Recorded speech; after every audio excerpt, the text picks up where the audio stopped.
सभी को नमस्ते। आप सभी का उन्नयनम यूट्यूब चैनल में स्वागत है। यह वीडियो पसंद आए तो लाइक, कमेंट, शेयर जरूर करें। अन्य वीडियोस देखने के लिए इस चैनल को सब्सक्राइब करें। आज हम कक्षा 10वीं का मणिका पाठ्य पुस्तक भाग 2 का प्रथमः पाठः वाङ्मयं तपः इसको पढ़ रहे हैं। तो सर्वप्रथम वाङ्मयं तपः का अर्थ है, वाङ्मयम का मतलब वाणी की, तपः माने तपस्या। वाणी की वास्तविक तपस्या क्या है, वास्तविक साधना क्या है, तो वो इस पाठ के माध्यम से समझने का प्रयास करते हैं। तो सर्वप्रथम पाठ प्रारंभ होता है आचार्य और छात्रों के संवाद से। तो सर्वप्रथम आचार्य कहते हैं, प्रिय छात्राः, प्यारे बच्चों, पठिताः अस्माभिः ऋग्वेदस्य मंत्राः, अपने द्वारा ऋग्वेद के मंत्र पढ़े गए हैं। ज्ञायते किम ऋग्वेदस्तु विश्व साहित्ये आदिमः आलेखः, क्या आप जानते हैं ऋग्वेद तो विश्व साहित्य में आदिम माने सर्वप्रथम, आलेख शब्द का अर्थ होता है लिखित रचना। तो सर्वप्रथम जो विश्व साहित्य में ही प्रथम यदि कोई आलेख है, लिखित रचना है, वो है ऋग्वेद। और सार्वकालिका सार्वभौमिका च अस्य उपदेशः, और जो इसके उपदेश जो हैं ऋग्वेद के, वो सभी कालों में और सभी जो देश हैं, स्थान हैं, उनमें भी यह उपयोगी हैं और महत्वपूर्ण है, लाभदायक हैं। तो छात्राः इतने में कहते हैं, आम तथैव कथितम संगच्छध्वं संवदध्वं, तो कहते हैं हाँ, तभी तो कहा गया है, संगच्छध्वं माने साथ मिलकर चलो और साथ मिलकर बोलो। तो इतने में आचार्य कहते हैं, साध जानन्ति किं भवन्तः वाचः महत्वम्, क्या आप जानते हैं वाणी के महत्व के बारे में, या वाणी के महत्व को जानते हैं आप? तो सुमेधा अहम वदामि, मैं बोलती हूँ, मैं बताती हूँ, वाण्येका समलं करोति पुरुषं या संस्कृता धार्यते, वाणी ही एकमात्र ऐसी है जो पुरुष को, जो अच्छी प्रकार से सुशोभित की जाने वाली जो वाणी है, वही पुरुष को सुशोभित करती है। समलंकरोति शब्द का अर्थ होता है सुशोभित करती है। तो इतने में आचार्य कहते हैं, शोभनम बहुत अच्छा, और विद्यावताम वाची सरस्वती विराजते, विद्यावताम शब्द का अर्थ होता है जो उत्तम, जो विद्वान लोग हैं, उन्हीं विद्वान लोगों में वाची, उनके वाणी में सरस्वती, माँ सरस्वती विराजमान होती है। विद्वान पुरुषों में ही, उनके वाणी में ही माँ सरस्वती विराजमान होती है। इदमेव शिक्षयति अयम पाठः, और यह पाठ उसी की शिक्षा देती है, वाङ्मयं तपः, वाणी की तपस्या। तो माँ सरस्वती विद्वानों के वाणी पर ही विराजमान करते हैं, इसलिए हम भी इस पाठ से क्या सीखें, एक संस्कृत शब्दों का प्रयोग करके हमारे मुख में भी, हमारे वाणी में भी माँ सरस्वती विराजमान हो, ऐसी हमारी कामना होनी चाहिए, ऐसा प्रयास हमारी तरफ से भी होना चाहिए। तो अब पाठ प्रारंभ होता है श्लोकों के माध्यम से। इसमें 8 श्लोक हैं। देखिए, एक पंक्ति में श्लोक हैं और दूसरे पंक्ति में उनका अन्वय है। तो मैं पहले आपको बता दूं, अन्वय वह चीज होता है जो श्लोक को अर्थ के अनुसार क्रमपूर्वक लिखे। अन्वय जो श्लोक में क्या होता है, शब्द आगे पीछे होते हैं तो उससे अर्थ ठीक से नहीं बनता है, तो अर्थ को ठीक से बनाने के लिए उसको अन्वय में बदलना पड़ता है। तो अन्वय वह चीज है जो अर्थ के अनुसार शब्दों को क्रमपूर्वक लिखना। तो अब सर्वप्रथम श्लोक हैं, शारदा शारदाम्भोज वदना वदनाम्बुजे सर्वदा सर्वदास्माकं सन्निधिं सन्निधिं क्रियात्। तो सर्वप्रथम उसका अन्वय है, शारद अम्बोज वदना सर्वदा शारदा अस्माकं वदन अम्बुजे सर्वदा सन्निधिं सन्निधिं क्रियात्। तो एक एक शब्द का अर्थ भी देखते हैं। शारद शब्द है। शारद का तात्पर्य है शरदकालीन, शरद ऋतु से संबंधित। अम्बोजः, अम्बोजः शब्द का अर्थ होता है कमल के फूल। फिर वदना शब्द का अर्थ होता है मुख। तो शरदकालीन कमल के समान मुख वाली, सर्वदा, सर्वदा का तात्पर्य है सर्वम ददाति इति, सब कुछ देने वाली, हर आवश्यकता को पूर्ण करने वाली। शारदा माँ, शारदा माँ सरस्वती, अस्माकम हमारे, वदन अम्बुजे मुख रूपी कमल रूपी मुख में, सर्वदा हमेशा, सतनिधिम सही निधि को, माने माँ सरस्वती की निधि क्या है? विद्या, माने सही विद्या को, सन्निधिम क्रियात, यहाँ पर सन्निधिम शब्द का अर्थ होता है निकटता, समीपता, क्रियात माने करें। तो अब पूरा का पूरा भावार्थ है, शरदकालीन कमल के समान मुख वाली और सभी कामनाओं को, सभी इच्छाओं को पूर्ण करने वाली माँ सरस्वती हमारे कमल रूपी मुख में भी हमेशा अपने सही निधि के साथ, अच्छी विद्या के साथ हमारे समीप, हमारे पास रहे, हमारे मुख में भी स्थित होवे। ये है पहला श्लोक का अर्थ। अब दूसरा है, अपूर्वः कोऽपि कोशोऽयं विद्यते तव भारति, व्ययतो वृद्धिमायाति, क्षयमायाति संचयात्। दूसरा, तो कहते हैं, इसका भी अन्वय देखिए, भारति, हे भारत, तव अयं कोशः कः अपि अपूर्वः विद्यते, व्ययतः वृद्धिमायाति, संचयाच्च क्षयम आयाति। तो अब अर्थ देखते हैं। भारती, भारत शब्द माँ सरस्वती के लिए प्रयोग किया, हे सरस्वती। तव अयम कोशः, तव माने तुम्हारा, अयम माने यह, कोशः माने खजाना, जो तुम्हारा जो यह कोश है, यह खजाना है, कह अपि कोई भी, अपूर्वः विद्यते, अपूर्वः माने अद्वितीय, अपूर्वः माने अद्वितीय, आश्चर्यजनक है। जो तुम्हारा यह जो कोश है वह अद्वितीय है, आश्चर्यजनक है। क्यों है भाई? क्योंकि व्ययतः, व्ययतः शब्द का अर्थ होता है खर्च करने से, वृद्धिम, वृद्धि को माने आयाति, प्राप्त होता है, वृद्धि को प्राप्त होता है माने बढ़ता है, संचयाच, संचय करने से, संग्रह करने से, क्षयम, क्षय को आयाति प्राप्त होता है। तो कहा अब इसका भावार्थ, हे माँ सरस्वती, तुम्हारा यह जो कोश है, कोश का तात्पर्य है विद्या, विद्या से संबंधित है। माँ सरस्वती का कोश क्या है? विद्या जो है बहुत अद्भुत है, अनोखा है। क्यों है? कहते हैं व्ययतः वृद्धि मायाति, व्यय करने से, खर्च करने से, दूसरों को बताने से, दूसरों को देने से वो हमेशा बढ़ता है कोश।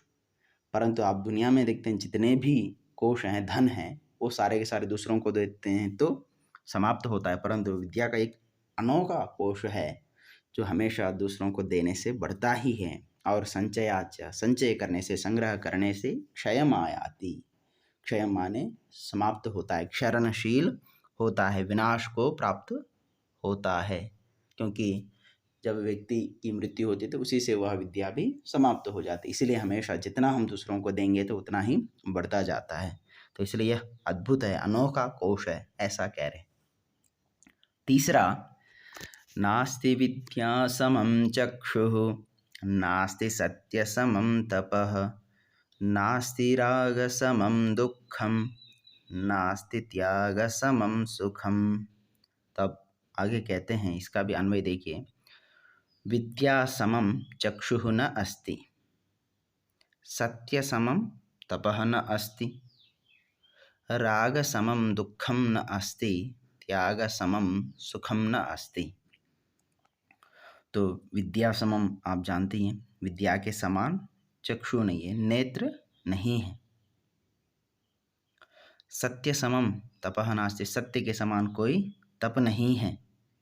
और राग समम, राग शब्द का अर्थ होता है बच्चों, यहाँ पर प्रयोग किया है लगाव, आसक्ति, मोह। तो राग के समान कोई दुख नहीं है, लगाव के समान, मोह के समान कोई भी इस दुनिया में दुख नहीं है। और त्याग समम, त्याग के समान, त्याग का मतलब अनासक्ति या देना, किसी को देना। तो त्याग के समान इस दुनिया में कोई सुख नहीं। यदि दूसरों को आप बांटते जाएंगे तो उसमें बहुत सुख है, और संचय करके रखोगे तो उससे दुख है, डर है। तो इसलिए कहा विद्या के समान कोई इस दुनिया में चक्षु नहीं है, क्योंकि जिसके आंखें होते हैं वह भी सच को भी सच नहीं बोल पाते हैं कभी कभी, परंतु विद्वान व्यक्ति हमेशा सच को सच बोलने का साहस करते हैं। तो इसलिए कहते हैं वास्तविक चक्षुष दो विद्या ही है। तो इसलिए विद्या के समान कोई चक्षु नहीं है, सत्य के समान कोई तप नहीं है, और राग के समान माने मोह के समान कोई दुख नहीं है, और अंतिम में कहा त्याग के समान कोई सुख नहीं है। फिर आगे अब चौथा, न तथा शीतल सलिलम न चंदन रसो न शीतल छाया प्रह्लादयति च पुरुषम यथा मधुर भाषिणी वाणी। अब इसका भी अन्वय देखते हैं। यथा मधुर भाषिणी वाणी पुरुषम प्रह्लादयति तथा शीतल सलिलम न चंदन रसः न शीतला छाया च न प्रह्लादयति। यथा जैसे या जिस प्रकार, मधुर भाषिणी वाणी, मधुर भाषिणी शब्द का अर्थ होता है मीठी वाणी, वाणी मतलब बोली, मीठी बोली। पुरुषम, पुरुष को, व्यक्ति को, प्रह्लादयति प्रसन्न करता है या करती है। तथा वैसे, शीतल सलिलम ठंडा पानी, ना वैसे उस प्रकार।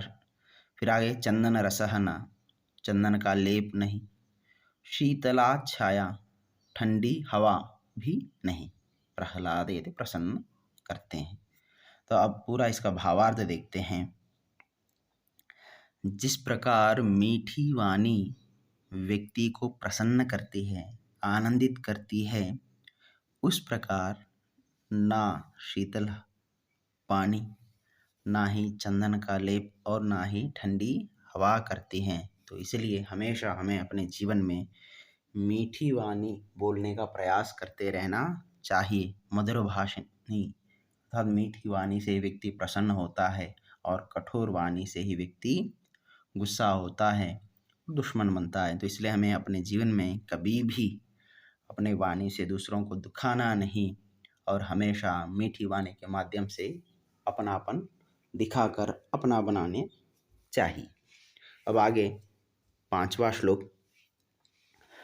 शुश्रूषा श्रवणं चैव ग्रहणं धारणं तथा ऊहापोहार्थविज्ञानं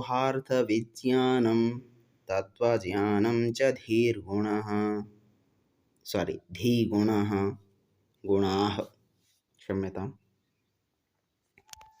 तो अब बच्चों इसमें कहा धीह शब्द का अर्थ होता है बुद्धि, बुद्धि के गुणाः माने गुण, लक्षण, पहचान। बुद्धि के क्या गुण हैं, क्या लक्षण हैं, तो बताया सर्वप्रथम शुश्रूषा। शुश्रूषा शब्द का अर्थ होता है सुनने की इच्छा, जानने की इच्छा। शुश्रूषा श्रोतुम इच्छा, सुनने की इच्छा, किसी चीज को जानने की इच्छा। श्रवणम सुनना, फिर च एव और ग्रहणम तथा धारणम ऊहापोह अर्थ विज्ञानम तत्वज्ञानम च धीर गुणाः सन्ति।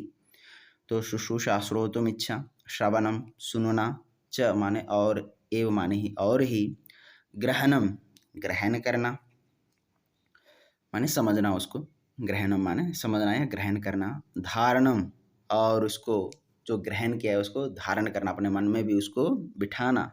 फिर ऊह और उस पर शंका करना, तर्क करना। ऊह माने तर्क करना, और अपोह माने वितर्क, माने शंका निवारण। जो आपके मन में है उसका निवारण भी होना चाहिए। कोई शंका है, कोई प्रश्न है तो उसका निवारण होना चाहिए। अपोह माने वितर्क। उसको सिद्ध करने के लिए वितर्क भी करने पड़ते हैं। और अर्थ विज्ञानम, और जो आप पढ़ रहे हैं उसका एक एक शब्द का अर्थ भी विशेष प्रकार से आपको जानना है। और अंतिम में कहा तत्वज्ञानम, उसका सार क्या कहना चाहता है। एक तो शब्दार्थ होता है, एक भावार्थ होता है।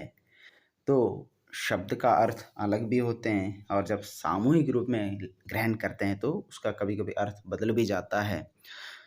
तो सार है, तो हमें का धी ही बुद्धि के गुण हैं। तो शुश्रूषा सुनने की इच्छा, जानने की इच्छा, श्रवण सुनना, ग्रहण उसको ग्रहण करना, फिर धारणम उसको मन में धारण करना और उसके प्रति कोई शंका है तो शंका करना, तर्क करना, फिर अपोहा माने वितर्क करना, फिर अर्थ विज्ञानम अर्थ का ठीक तरह से जानना, अच्छी प्रकार से विशेष प्रकार से अर्थ को जानना, और तत्व ज्ञानम उसका सार को जानना। ये बुद्धि के लक्षण हैं, गुण हैं। ये 8 कहे गए हैं। अब छठा, माधुर्यमक्षर व्यक्ति पदच्छेदस्तु सुस्वरः धैर्यं लय समर्थंच षडेते पाठका गुणाः। अब इसमें जो कहा है पाठका, जो पढ़ाने वाले हैं, जो विद्वान आचार्य हैं, उनके क्या गुण हैं। तो सर्वप्रथम कहा, अन्वय देखते हैं। माधुर्यम अक्षर व्यक्ति पदच्छेद तु सुस्वर धैर्यम लय समर्थम च एते षट पाठका गुणाः। जो पढ़ाने वाले हैं, पाठक हैं, उनके 6 गुण हैं। ये व्यक्ति, ये गुण जिनके अंदर है वो पाठक है और जिनमें नहीं है वो पाठक नहीं है। तो सर्वप्रथम कहा माधुर्यम। माधुर्यम शब्द का अर्थ होता है जो वर्णों की जो उच्चारण है कोमलता से करें, आराम से करें, ऐसा हो जो सुनने में अच्छा लगे। तो कोमलता से वर्णों का उच्चारण। अक्षर व्यक्ति, और अक्षरों की एक एक अक्षर की व्यक्ति स्पष्टता से उच्चारण होना चाहिए। पदच्छेद, और एक एक पद को अलग अलग करना चाहिए। सुस्वर, और सुंदर स्वर भी होना चाहिए, कर्कश स्वर नहीं होना चाहिए जिसको सुनकर बच्चे परेशान हो जाए। फिर कहा धैर्यम, धैर्यपूर्वक उनका उच्चारण करें, बताएं। और लय समर्थम च, लय का तात्पर्य है जहाँ पर रुकना है, गति यति लय इत्यादि, जो कहाँ पर रुकना है, कितने देर रुकना है, इन सब को जानने वाला। लय समर्थ, लय का प्रयोग करने में जो समर्थ हो, ये पाठकों के, आचार्य के, ये गुरु के लक्षण हैं, गुण हैं। तो मधुरता से, कोमलता से वर्णों का उच्चारण, अक्षरों को स्पष्टता से व्यक्त करें, पदों को अलग अलग करके बताएं, सुंदर स्वर के साथ बोलें, धैर्य के साथ बोलें, और कहाँ रुकना है, कहाँ पर कितनी देर रुकना है, इन सभी को गति यति लयों का प्रयोग करने में समर्थ हो। यही आचार्य के, एक टीचर के लक्षण हैं।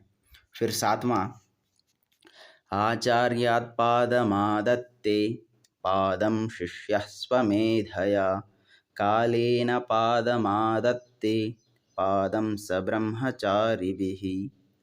अब इसका अन्वय है, शिष्यः आचार्यात् पादम आदत्ते, शिष्यः स्वमेधया पादम आदत्ते, शिष्यः कालेन पादम आदत्ते, शिष्यः स ब्रह्मचारिभिः पादम आदत्ते। अब विद्यार्थी नॉलेज कहाँ कहाँ से प्राप्त करता है और कितना % प्राप्त करता है। तो जो हम सर्वप्रथम आचार्यात् पादम आदत्ते, जो शिष्य है, जो बच्चा है, आचार्य से, यहाँ पर पादम शब्द का अर्थ होता है चतुर्थांश, एक भाग। यदि कोई भी 100% है तो उसमें से 25% ही केवल गुरु से प्राप्त करता है, टीचर से नॉलेज प्राप्त करता है। शिष्य स्वमेधया पादम, फिर शिष्य, जो शिष्य है, स्वमेधया अपने बुद्धि के माध्यम से ही, पादम माने और आधा भाग, और 25% और चतुर्थांश और प्राप्त कर लेता है। शिष्य कालेन पादम आदत्ते, फिर जब समय बीतता है अपने अनुभव के माध्यम से, और चतुर्थांश और 25% ज्ञान को प्राप्त करता है। और सब्रह्मचारी भी पादम, सब्रह्मचारी माने जो साथ पढ़ने वाले, जो सहपाठी हैं, जो अपने दोस्त हैं, उनसे भी पादम माने चतुर्थांश को प्राप्त करता है। तो ज्ञान व्यक्ति इन इन स्थानों से ग्रहण करता है। सर्वप्रथम टीचर से 25%, फिर अपने मेधा के माने अपने बुद्धि के माध्यम से भी और पढ़कर उसको 25% प्राप्त करता है। फिर इसके बाद फिर समय बीतता जाए अनुभव और अभ्यास के माध्यम से और आधा, और अंतिम में अपने दोस्तों के साथ भी मिलकर इस प्रकार संपूर्ण ज्ञानवान होता है। तो इसीलिए कोई भी व्यक्ति खुद पढ़कर 100% ज्ञान प्राप्त नहीं करता और केवल टीचर से पढ़कर भी कोई ज्ञानवान नहीं होता। तो समय भी उसमें सहायता करता है, अपने साथी भी सहायता करते हैं, और खुद का अभ्यास भी होना चाहिए, खुद भी पढ़ना चाहिए और आचार्य से भी पढ़ना चाहिए। तभी व्यक्ति पूर्ण तरीके से संपूर्ण विद्वान बनता है। तो इसलिए केवल अपने आप पढ़कर घमंड नहीं करना है, ये बात ध्यान रखें सभी। तो सभी आपके सहायक हैं, आपके ज्ञान को बढ़ाने में, आपको परिपुष्ट करने में, आपको ज्ञान प्रदान करने में। तो इसलिए सबका सम्मान हो और सभी का सम्मान करेंगे तो आपका भी समाज में सम्मान होगा। तब अंतिम है बच्चों, अनुद्वेगकरं वाक्यं सत्यं प्रियहितं च यत् स्वाध्यायाभ्यसनं चैव वाङ्मयं तप उच्यते। वाणी की तपस्या क्या है, इस श्लोक के माध्यम से समझेंगे।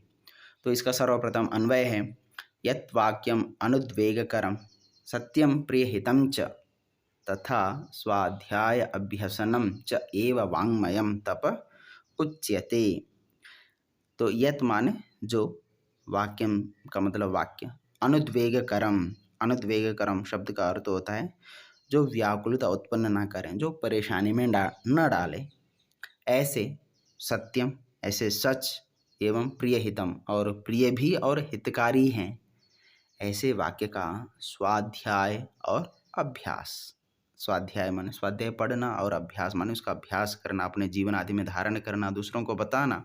च एव, च माने और, एव ही, वाङ्मयम, वाणी की तपस्या उच्यते, कहा गया है। वाणी की वास्तविक तपस्या क्या है, तो कहा है वह वाक्य, वह वचन जो कष्ट न पहुंचाता हो, जो व्याकुलता उत्पन्न न करता हो, जो परेशानी में न डालता हो, और सत्य हो, और जो प्रिय हो और हितकारी हो, किसी को उससे नुकसान ना हो, ऐसे वाक्य का, ऐसी पुस्तक का, ऐसे विषयों का हमें स्वाध्याय, और स्वाध्याय माने चिंतन मनन करना, और उसका अभ्यास करना ही वाणी की वास्तविक तपस्या है। तो वाणी की वास्तविक तपस्या और कुछ नहीं, जिनको पढ़ने से दूसरों को कोई नुकसान ना हो, और सच हो, और प्रिय भी हो और हितकारी हो, ऐसे वाक्यों का स्वाध्याय अभ्यास करेंगे तो आपका भी जीवन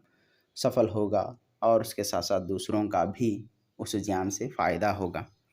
तो इसीलिए वास्तविक तपस्या और कोई नहीं, तो जिसको पढ़ने से, जिसको जानने से किसी को कोई नुकसान ना हो, प्रिय हो, हितकारी हो, तो उसी का स्वाध्याय करना ही वास्तविक वाणी की तपस्या है।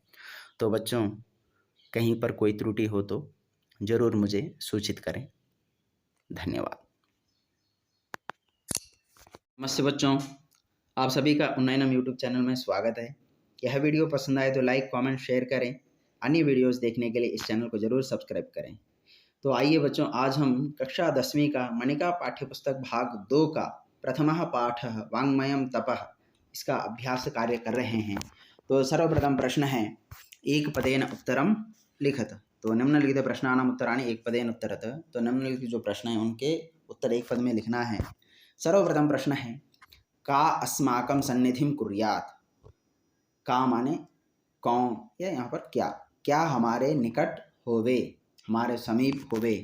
तो कहते हैं माँ शारदा, शारदा माँ सरस्वती हमारे हमेशा समीप रहे, हमारे पास होवे। शारदा मीन्स विद्या की देवी माँ सरस्वती। अब कोशः कथम अस्ति, कोश कैसा है, किसका कोश प्रश्न हो सकता है, तो शारदाया, माँ सरस्वती का कोश कैसा है, तो अपूर्वः, अनोखा है, आश्चर्यजनक है। सत्य समम किम अस्ति, सच के समान क्या है, तो कहा तपः, तपस्या है, सच के समान यदि कुछ है तो तपस्या ही सच के समान है। कीदृशी वाणी पुरुषम प्रहलादयति, कैसी वाणी पुरुष को प्रहलाद मतलब प्रसन्न करती है। तो प्रिय मधुर भाषिणी, मीठी वाणी ही मनुष्य को प्रसन्न करती है। पाठकानां कति गुणाः श्लोके वर्णिता, जो पाठक हैं, जो पढ़ाने वाले हैं, उनके गुण श्लोक में कितने वर्णित हैं, उनके कितने लक्षण बताए गए हैं, तो 6 गुण बताए हैं। और अंतिम है स्वस्य मेधया कः पादमादत्ते, अपनी मेधा माने अपनी बुद्धि से कौन चतुर्थांश को प्राप्त करता है। तो शिष्य अपने बुद्धि के माध्यम से चतुर्थांश माने ज्ञान का चतुर्थांश, संपूर्ण ज्ञान प्राप्त करने में भी अपना बुद्धि का चतुर्थांश माने 25% अपना बुद्धि का प्रयोग करके ज्ञान को प्राप्त करता है। दूसरा प्रश्न है अधोलिखित प्रश्नानाम उत्तराणि पूर्ण वाक्येन लिखित, जो नीचे दिए जो प्रश्न हैं उनके उत्तर पूरे वाक्य में लिखना है। सर्वप्रथम प्रश्न है भारत्याः कोशः कीदृशः विद्यते, भारती माँ सरस्वती का जो कोश है वो किस प्रकार का है या कैसा है। तो भारत्याः कोशः अपूर्वः विद्यते, व्ययतः वृद्धिमायाति संचयाच्च क्षयमायाति। माँ सरस्वती का जो कोश अपूर्व है, आश्चर्यजनक है। क्यों? क्योंकि कहते हैं व्यय करने से, खर्च करने से वृद्धि को प्राप्त होता है और संचय करने से क्षय को माने नष्ट हो जाता है। के पाठकाः गुणाः सन्ति, कौन से पाठक के पढ़ाने वालों के गुण है, लक्षण है, पहचान है। तो कहते हैं माधुर्यम, अक्षर व्यक्ति, पदच्छेद, सुस्वर, धैर्य, लय समर्दम च एते पाठकाः गुणाः सन्ति। अब इसका अर्थ आप जो पाठ पढ़े हैं उन श्लोकों के अर्थों के माध्यम से आप जान सकते हैं, पहले वीडियो में आप देख सकते हैं। धियः गुणाः के सन्ति, बुद्धि के गुण कौन कौन से हैं। तो धियः गुणाः शुश्रूषा, श्रवणम, ग्रहणम, धारणम, ऊह, अपोह, अर्थ विज्ञानम, तत्वज्ञानम च सन्ति। तो इसको भी आप उसी वीडियो से देखें। और आगे हैं घ शिष्यः विद्यायाः अर्जनम कथम करोति, शिष्य विद्या का अर्जन किस प्रकार या कैसा करता है। तो शिष्यः विद्यायाः अर्जनम आचार्यात् पादम स्वमेधया पादम कालेन पादम स ब्रह्मचारिभिः पादम आदत्ते। शिष्य विद्या का जो अर्जन है, विद्या को किस प्रकार प्राप्त करता है, तो कि आचार्य से चतुर्थांश, बुद्धि से, अपनी बुद्धि से चतुर्थांश, समय बीतने पर अभ्यास के माध्यम से चतुर्थांश, अनुभव और अभ्यास के माध्यम से, सब ब्रह्मचारी भी जो अपने सहपाठी हैं, साथी हैं, उनके माध्यम से भी चतुर्थांश ज्ञान प्राप्त करता है। तो इस प्रकार चारों चतुर्थांशों से एक पूर्ण परिपूर्ण ज्ञान प्राप्त होता है। तो इसलिए हमें किसी से भी वैर नहीं करना है, सबसे कुछ न कुछ सीखते रहना चाहिए। अब आगे कीदृशी शारदा सन्निधिं क्रियात्, किस प्रकार की कैसी माँ शारदा का समीप करें। तो कैसे, तो कहा शारदाम्बोज वदना सर्वदा शारदा सन्निधिं क्रियात्, शरतकालीन कमल के समान मुख वाली, सर्वदा माने सब कुछ प्रदान करने वाली माँ शारदा हमारे समीप हो। वाङ्मयं तपः किम उच्यते, वाणी की तपस्या क्या कहा जाता है या किसको कहते हैं। तो यत् वाक्यम अनुद्वेगकरम सत्यम प्रियहितं च तथा स्वाध्याय अभ्यसनम च एव वाङ्मयं तपः उच्यते। जो वाक्य अनुद्वेगकर है माने जो उद्वेग न फैलाता हो या जो किसी प्रकार का कोई नुकसान न करता हो और सत्य हो और प्रिय हो और हितकारी हो, ऐसे वाक्यों का स्वाध्याय और अभ्यास करना ही वाणी की तपस्या कहा जाता है। आगे प्रश्न संख्या 3, स्थूल पदानि आधृत्य प्रश्न निर्माणम कुरुत, स्थूल पदों को लेकर हमें प्रश्नों का निर्माण करना है। तो सर्वप्रथम है शारदा सर्वदा अस्माकं समीपे वसेत्, तो इसका शारदा पद में प्रश्न निर्माण है तो का। दूसरा है भारत्याः कोशः अपूर्वः, माँ सरस्वती का कोश अपूर्व है, अनोखा है, तो कस्याः। तीसरा मधुर भाषिणी वाणी पुरुषं प्रहलादयति, मीठी वाणी पुरुष को प्रसन्न करती है, तो पुरुषं कम। पाठकस्य षड्गुणाः सन्ति, तो षट संख्यावाची होने के कारण कति। सत्येन समम सुखम नास्ति, सच के समान सुख नहीं है तो केन। अनुद्वेगकरम वाक्यम वाङ्मयं तप उच्यते, कीदृशं वाक्यम वाङ्मयं तप उच्यते। रागस्य विलोमः त्यागः, तो रागस्य का कस्य। प्रश्न संख्या चतुर्थः, अधोलिखितान् प्रश्नान् यथा निर्देशम उत्तरत। अब निर्देश के अनुसार से हमें उत्तर देना है। अपूर्वः कोशोऽयं विद्यते तव भारती, अत्र क्रियापदम किम, इस संपूर्ण वाक्य में क्रियापद क्या है, तो उत्तर है विद्यते। दूसरा है प्रथमे श्लोके कर्तृपदम किम, पहले श्लोक में कर्तृपद क्या है, तो शारदा माँ सरस्वती। शीतला छाया अनयोः पदयोः विशेष्य पदम किम, इन दोनों में विशेष्य पद है छाया। उद्वेगकरम इति पदस्य विलोम पदम पाठा चित्वा लिखत, उद्वेगकर का विलोम पद है अनुद्वेगकरम। शुश्रूषा श्रवणं चैव ग्रहणं धारणं तथा, अस्मिन् वाक्ये श्रोतुमिच्छा इत्यर्थे किं पदं प्रयुक्तम, तो इस वाक्य में श्रोतुमिच्छा पद का समानार्थक पद क्या प्रयोग किया गया है, तो शुश्रूषा। व्ययतः इति पदस्य विलोम पदम पाठा चित्वा लिखत, व्ययतः इस पद का विलोम पद पाठ से चुनकर लिखना है, तो संचयात। प्रश्न संख्या 5, तो स्तंभद्वये लिखितानां समानार्थक शब्दानां समुचितं मेलनं कृत्वा लिखत। यहाँ पर 2 पंक्तियों में वाक्य शब्द दिए हुए हैं, तो उन शब्दों में से आपने समानार्थक पद मिलाना है, ठीक प्रकार से मिलाकर उनको लिखना है। तो देखिए सबसे पहला शुश्रूषा का है श्रोतुमिच्छा, आप एक बार पढ़िए अच्छे से।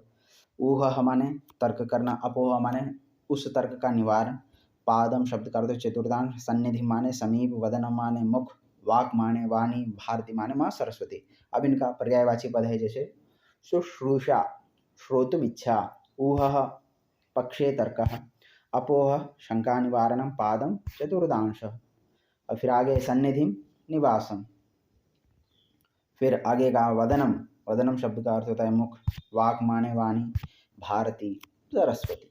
प्रश्न संख्या 6, अत्र पठितेभ्यः श्लोकेभ्यः कानिचित् पदानि सन्ति, तेषां विशेषणानि अधः मंजूषायां दत्तानि, ततः उपयुक्तं विशेषणं चित्वा विशेष्येन सह योजयित्वा लिखत। यहाँ पर जो इस पाठ में पढ़े हुए कुछ श्लोकों से कुछ पद लिए गए हैं, और उनमें से कुछ पद विशेषण हैं और मंजूषा में दिए हुए हैं, और उनके साथ विशेष्य पदों के साथ इनको मिलाना है।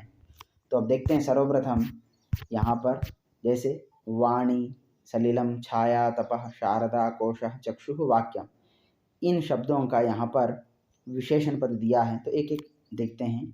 वाणी का मधुर भाषिणी, मधुर भाषिणी वाणी। सलिलम है तो यहाँ पर होगा शीतलम सलिलम, ठंडा जल, मीठी वाणी। अब छाया है, शीतला छाया, ठंडी हवा। तपः वाङ्मयम तपः, वाणी की जो वाणी की क्या है, तपस्या। शारदा सर्वदा, सर्वदा शब्द का अर्थ होता है सब कुछ देने वाली। कोशः अपूर्वः, चक्षुः विद्यासमम, और अंत में प्रियहितम वाक्यम। अब प्रश्न संख्या 7, समान भावमयी पंक्ति योजयत, तो समान भाव वाले पंक्तियों को मिलाना है। तो सर्वप्रथम यहाँ पर देखते हैं, नास्ति विद्या समम चक्षु व्ययतः वृद्धि मायात्, वदनाम्बुजे सन्निधिं क्रियात्, मधुर भाषिणी वाणी पुरुषं प्रह्लादयति, पादम स ब्रह्मचारिभिः। इनके समानार्थक दूसरे पंक्ति में है, तो एक एक को मिलाते हैं। सर्वप्रथम का है नास्तिका सर्वस्य लोचनम शास्त्रम, दूसरा व्ययतः वृद्धि मायादिका दत्ता भवति विस्तृता, तीसरा है वदनाम्बुजे सन्निधिं क्रियात्, मुख कमले निवासम कुर्यात्। मधुर भाषिणी वाणी का है वांग माधुर्यात् नान्यदस्ति प्रियत्वम, पादम स ब्रह्मचारिभिः शिक्षते सह पाठिभिः। अब इसमें प्रश्न संख्या 8 है, रेखा चित्रम पूरयत, रेखा चित्र को पूरा करना है। तो देखिए एक बीच में बॉक्स दिया हुआ है और उसका ऊपर एक ऑप्शन के थ्रू दिया है, बाकी उसी हिसाब से हमें पूरा करना है। तो यह शिष्य पादम आदत्य, शिष्य चतुर्थांश को ग्रहण करता है, किससे, सर्वप्रथम आचार्यात्, दूसरा है स्वमेधया, तीसरा का है कालेन, और चौथे का है सब ब्रह्मचारी भी। शिष्य आचार्य से, अपने बुद्धि से, काल से और अपने सहपाठियों से विद्या को अर्जन करता है। अब दूसरा रेखा चित्र है, पाठकों के गुण बताए हैं 6। तो यहाँ पर एक उदाहरण में दिया, बाकी देखते हैं।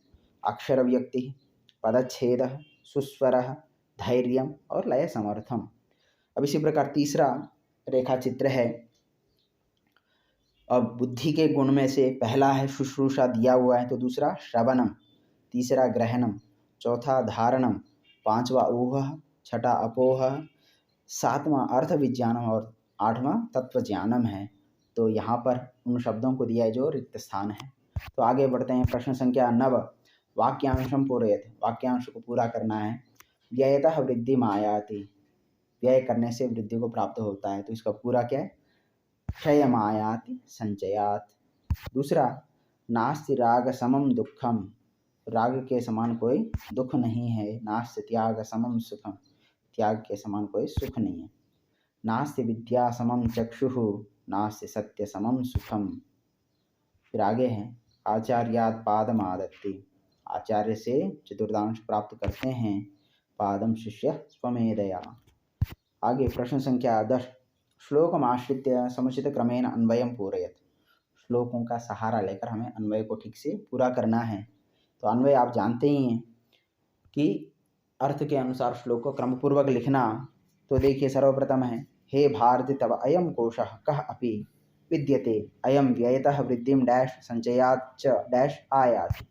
तो उत्तर है अपूर्वः, मन हे भारति तव अयम कोशः कः अपि अपूर्वः विद्यते, अयम व्ययतः वृद्धिम आयाति संचयाच्च क्षयम आयाति। दूसरा है, विद्या समम डैश न अस्ति, सत्य समम तपः न डैश, राग समम डैश न अस्ति, न सुखम न अस्ति। तो सर्वप्रथम है, विद्या समम चक्षुः न अस्ति, सत्य समम तपः न अस्ति, राग समम दुखम न अस्ति, त्याग समम सुखम न अस्ति। इसके बाद तीसरा है, यत् वाक्यम डैश सत्यम डैश च तथा स्वाध्याय अभ्यसनम च एव डैश तपः उच्यते। तो यत् वाक्यम अनुद्वेगकरम सत्यम प्रियहितं च तथा स्वाध्याय अभ्यसनम च एव वाङ्मयं तपः उच्यते। प्रश्न संख्या 11, 11वां प्रश्न है, अधोलिखित पंक्तिषु स्थूलाक्षरपदानां प्रसंगानुसारं शुद्धम अर्थम चिनुत, स्थूलाक्षर पदों के माध्यम से शुद्ध अर्थ को चुनना है। तो सर्वप्रथम है यहाँ पर, स्वाध्याय अभ्यसनम चैव वाङ्मयं तपः उच्यते। हमें इस वाक्य को प्रसंग के अनुसार जो स्थूल अक्षर है उसका अर्थ चयन करना है। तो वाङ्मयम शब्द का यहाँ पर दिया हुआ है वाचिकम। अब दूसरा है, आचार्यात् पादम आदत्ते, आचार्य से चतुर्थांश ग्रहण करते हैं। तो पादम शब्द का अर्थ यहाँ पर होता है चतुर्थांशम, क्योंकि श्लोकस्य पंक्तिम यहाँ पर है ही नहीं अर्थ, चरणम भी नहीं है।